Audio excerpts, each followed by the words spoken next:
नमस्कार दोस्तों, स्वागत है हमारे चैनल में जिसका नाम है कहानी वाला।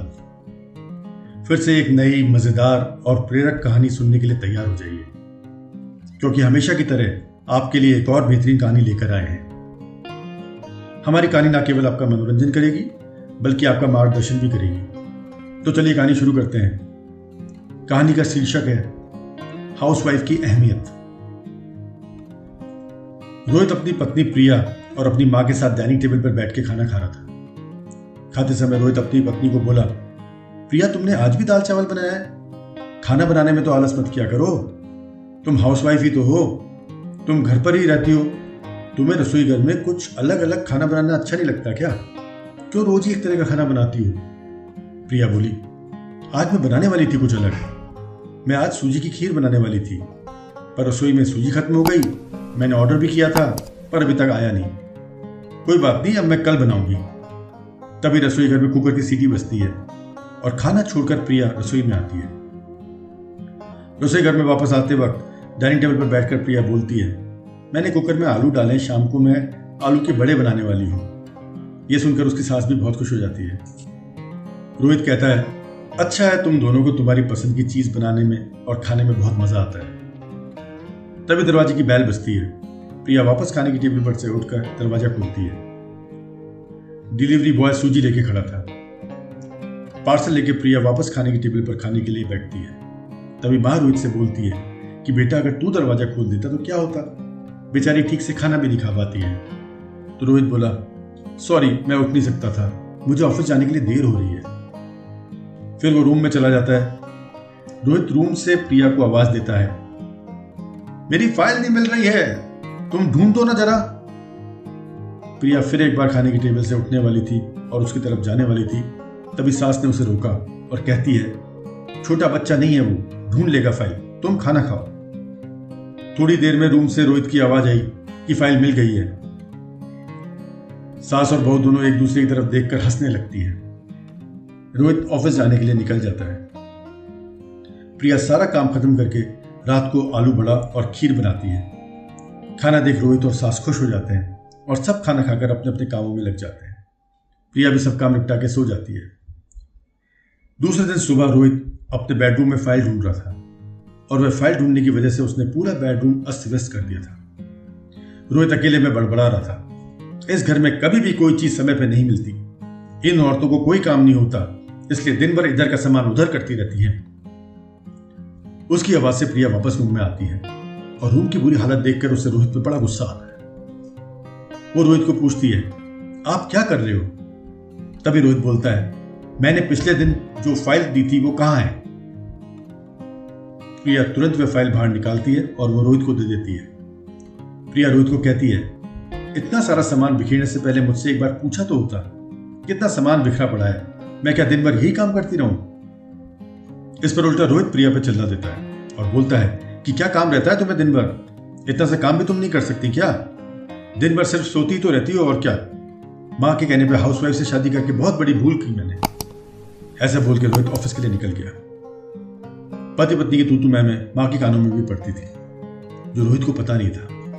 माँ प्रिया के पास जाती है तो देखती है कि वो रो रही है। कोई भी गलती नहीं होते हुए भी रोहित उस पर चिल्लाया, ये उनको भी पता था।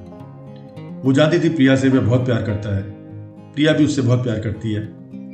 सास ने प्रिया को शांत किया और फिर दोनों ने रोहित को एक अच्छा सबक सिखाने का प्लान बनाया। अगले दिन रोहित ऑफिस से आता है और प्रिया को चाय के लिए आवाज लगाने लगता है। तभी मां नजदीक के सोफे पर बैठी थी। वह बोलती है, प्रिया घर पर नहीं है, वो किसी काम के लिए अपने मायके गई है। रोहित फोन निकालता है और प्रिया को फोन करने लगता है। तभी माँ उसे रोकती है और बोलती है कि उसे फोन मत करो, वो मायके ही तो गई है, 2-3 दिन में आ जाएगी। रोहित फोन रख देता है और माँ को बोलता है कि माँ चाय। तभी माँ बोलती है, हाँ बेटा, 2 कप बनाना, मैं भी पीऊंगी। इच्छा ना होते हुए भी रोहित चाय बनाने के लिए रसोई घर में जाता है। माँ सोफे से खड़ी होती है, रोहित को पुकारती है। वो सोचने लगता है कि माँ उसे रोकेगी और खुद चाय बनाएगी, पर माँ बोलती है, मेरी चाय में शक्कर कम डालना। रोहित चाय बनाता है और चाय लेकर आता है। माँ और बेटा दोनों चाय पीते हैं। फिर माँ बोलती है, चाय अच्छी बनाई है पर प्रिया जैसी नहीं। वो चाय बनाती है तब तुलसी के पत्ते भी डालती है। उस चाय की तो बात ही अलग होती है बेटा। कोई बात नहीं, अगली बार तुम चाय बनाओ तब ध्यान में रखना। रोहित अपनी माँ को देखता ही रह जाता है। थोड़ी देर बाद रोहित अपनी माँ को बोलता है, माँ आज मैं मटर पनीर खाना चाहता हूँ। माँ फिर से रोहित की तरफ देखकर बोली, अरे वाह, आज मेरा बेटा मटर पनीर बनाएगा और मुझे भी खिलाएगा। अच्छा हुआ, बहुत दिनों से मटर पनीर खाने की इच्छा हो रही थी। तभी रोहित बोला, अरे माँ, मटर पनीर आपको बनाने के लिए कहने वाला था। तो माँ बोली, नहीं बेटा, मेरे घुटने बहुत दुखते हैं, मैं इतनी देर रसोई घर में खड़ी नहीं रह सकती। रोहित अपना फोन निकालता है और रेस्टोरेंट से ऑर्डर करने लगता है। तभी माँ उसे रोकती है और बोलती है, मुझे होटल का खाना पचता नहीं, गैस हो जाती है, और तुम मुझे बाहर का खाना खिलाने वाले हो। शायद माँ से अब प्यार नहीं करते हो तुम। रोहित खाना बनाने के लिए रसोई घर में जाता है। 1 घंटे बाद खाना तैयार होता है। 2 थाली में खाना लेकर रोहित अपनी माँ के पास आता है। रोहित ने दाल चावल बनाए थे। ये देख के माँ रोहित को बोली, अरे बेटा, तुम तो मटर पनीर बनाने वाले थे ना। रोहित बोला, माँ यह आसान है बनाने के लिए। तभी माँ बोलती है, प्रिया होती तो आज उसने मटर पनीर बनाकर मुझे खिला दिया होता, पर जाने दो, तुम्हारे हाथों का बना हुआ खाना कहाँ मैं रोज खाती हूँ। ऐसा बोल के माँ खाने की टेबल पर आकर बैठती है। चल दोनों साथ में खाना खाते हैं। रोहित ने पहला निवाला मुंह में डाला ही था, तब माँ उसे बोली, अरे बेटा, दाल में नमक कम है, जाओ नमक लेके आ। वो खाते खाते उठता है और रसोई घर में से नमक लेकर आता है और माँ को देता है। फिर से खाने के लिए बैठता है। तभी बीच में माँ खांसने लगी और रोहित को बोली, अरे बेटा, निवाला गले में अटक गया है, थोड़ा पानी लाना। रोहित फिर खाते खाते उठा और पानी लेके आया। फिर वो पानी माँ को दे देता है। इस सब में रोहित के चेहरे पर गुस्सा स्पष्ट रूप से दिख रहा था। रोहित को अब समझ में आ रहा था कि वह प्रिया के साथ जिस प्रकार का बर्ताव कर रहा था, उसे कितना बुरा लगता होगा। वो इस सब खुशी से करती थी। उसके चेहरे पे कभी भी कोई शिकन नहीं दिखी। वह सोचते सोचते खाना खा रहा था और माँ यहीं पर नहीं मानी। खाना होने के बाद माँ रोहित को बर्तन धोने के लिए कहती है और अपने रूम में आराम करने चली जाती है। माँ उसे परेशान करने का कोई मौका नहीं छोड़ती। वो रोहित को बुलाकर चादर उड़ाने के लिए कहती है।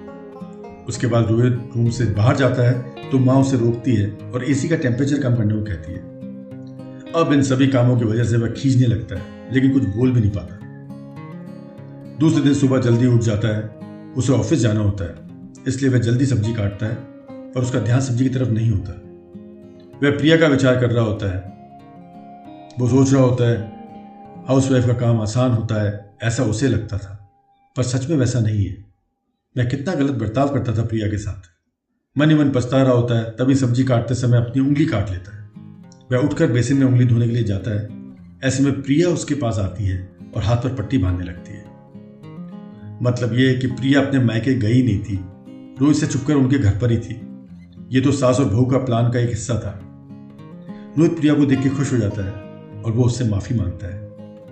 वो प्रिया को बोलता है, मुझे लगता था घर का काम करना बहुत आसान होता है, तुम घर पर ही रहती हो तो तुम्हें क्या काम करना रहता है, ऐसा मैं हमेशा बोलता था, पर एक ही दिन में मुझे सब कुछ समझ में आ गया। मैं तुम्हें ऐसा कभी भी नहीं बोलूंगा और इसके बाद हम एक साथ घर के काम करेंगे। अगर घर हम दोनों का है तो घर के काम भी हम दोनों ही करेंगे। दोनों की बातचीत माँ बाहर से सुन रही थी। वो मुस्कुराने लगती है। पति और पत्नी एक गाड़ी के 2 पहियों की तरह होते हैं। गृहस्थी की गाड़ी सही तरह से चलाने के लिए दोनों का ही महत्व होता है। अगर पति काम करके पैसा कमाता है और घर चलाता है तो पत्नी भी पीछे से पूरा घर संभालती है और उनके परिवार का ख्याल रखती है। उसके काम को 2म दर्जे का नहीं समझना चाहिए। नौकरी में तो फिर भी संडे की छुट्टी मिल जाती है, पर हाउसवाइफ को तो पूरे साल 365 दिन काम करना होता है। उन्हें पूरी इज्जत दें और उनकी हौसला अफजाई करें। अगर यह कहानी आपको पसंद आई तो इसे लाइक करें, शेयर करें, हमें सब्सक्राइब करें और बेल आइकॉन को नोटिफिकेशन के लिए जरूर दबाएं। जल्दी मिलते हैं एक बेहतरीन कहानी के साथ। नमस्कार, शब्बा खैर।